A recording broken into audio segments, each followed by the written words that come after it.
Hi mga mami, sinigang na baboy naman ang ating lulutuin. Ngayon nagpainit lang ako ng pan, lagyan lang natin ng mantika para igisa natin ang bawang, sibuyas at kamatis. Hayaan lang natin maluto at pag okay na ang bawang, sibuyas, kamatis, i-add na natin ang ating baboy.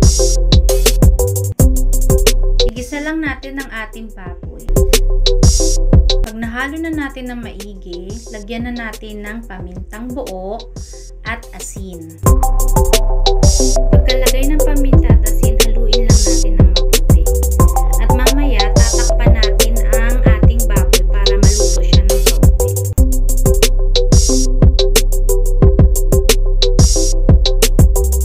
Pag ganyan ang kanyang itsura, lagyan na natin siya ng tubig.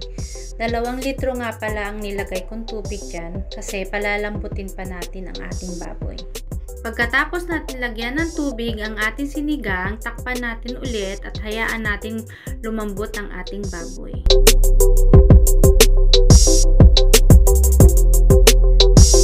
Pag malambot ng ating baboy, lalagyan na natin ng siling green at pakulaan ulit.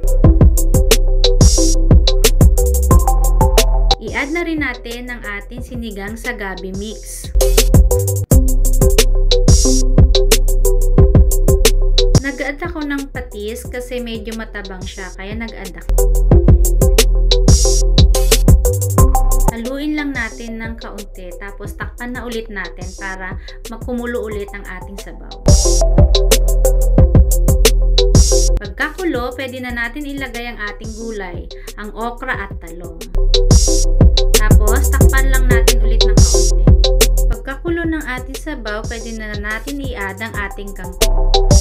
At takpan ulit, hayaang maluto ang ating kangkong.